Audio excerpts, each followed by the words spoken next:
Թովմասյանին և մեր հաջորդ խոսնակներին, որոնց կներկայացնեմ հերթականությամբ, համեցեք Արմեն ջան։ Պետք է խոսաս 7-րդ գրքի մասին ու ասես, որ եղել են ևս 6-ը ու ինչ լավ է, որ դա հետապնդրվել են, ինչքան կարևոր է դա քո կյանքում։ Նախ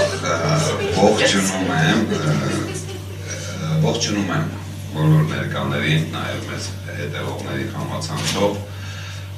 շնորհավորում եմ անշուշտ բոլորիս, պարոն Բեկարյանին, Հայոց կենտրոնի բոլոր անդամներին, աշխատողներին, մեր գործընկերներին, նաև ինքներս մեզ, որովհետև իսկապես շատ երկար ճանապարհ ենք անցել, արդեն 5 տարի, որպեսզի Հայոց մատենաշարը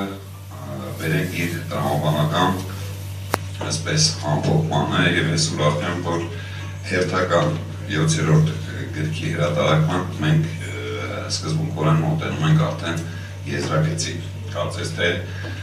ամեն ինչին անդրադարձ եղել է, իսկապես չեմ ուզում մարդկանց համբերությունը չարաշահել, որովհետև այստեղ կարևոր բաների մասին խոսվեց եւ նախատեսվածից մի քիչ երկար, եթե հարցեր կլինի սիրով կպատասխանեմ, ընդամենը մեկ բան եմ ուզում բովանդակայինի հետ կապված, քանի որ ուշադիր հետևում էի քննարկմանը, ասվեց, բայց ցանկանում եմ ևս մեկ անգամ ասել, քանի որ մասնագիտությամբ քաղաքագետ եմ։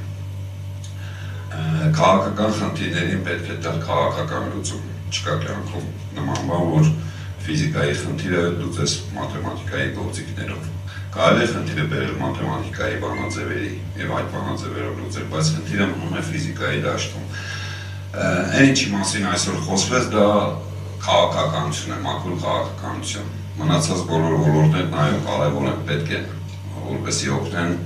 նաեւ այդ մեխանիզմներով լուծումներ տալ, բայց միևնույն է որոշումները պետք է կայացնեն քաղաքական հարթության մեջ։ Իսկ քաղաքականությունը պահանջում է, որպեսզի մենք անհրաժեշտ չափով կոնսոլիդանանք թե արտաքին հարաբերություններով եւ թե ներքին ճակատում։ Եվ ուրախ եմ, որ Կարեն Բեկարյանի, ինչպես նաեւ Հերմինեի ու Աննայի գրքերը կոչված են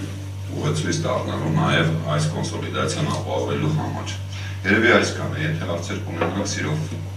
մասնակցեք քննարկմանը։ Շնորհակալ եմ հակիրճ անդրադարձի համար, Արմենը ռեալիզմի ջատագովներ